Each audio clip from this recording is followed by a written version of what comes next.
I believe fundamentally that we make very poor use of our talents. Very many people go through their whole lives having no real sense of what their talents may be, or if they have any to speak of. I meet all kinds of people who don't think they're really good at anything. And I think there are many possible explanations for it, and high among them is education. Because education, in a way, dislocates very many people from their natural talents. And human resources are like natural resources. They're often buried deep. You have to go looking for them. They're not just lying around on the surface. You have to create the circumstances where they show themselves. And you might imagine education will be the way that happens, but too often it's not. Picasso once said this. He said that all children are born artists. The problem is to remain an artist as we grow up. I believe this passionately, that we don't grow into creativity, we grow out of it. Or rather, we get educated out of it. Truthfully, what happens is, as children grow up, we start to educate them progressively from the waist up. And then we focus on their heads, and slightly to one side.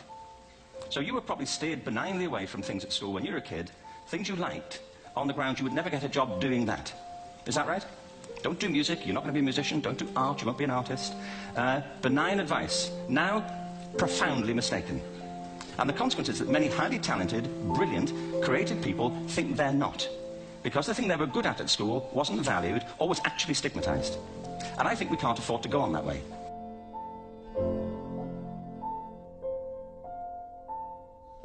Human communities depend upon a diversity of talent, not a singular conception of ability.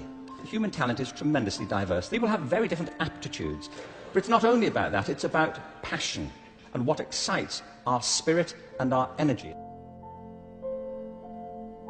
The reason so many people are opting out of education is because it doesn't feed their spirit. It doesn't feed their energy or their passion.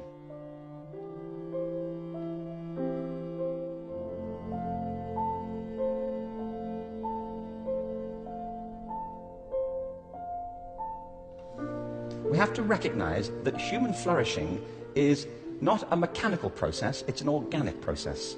And you cannot predict the outcome of human development. All you can do is create the conditions under which they will begin to flourish.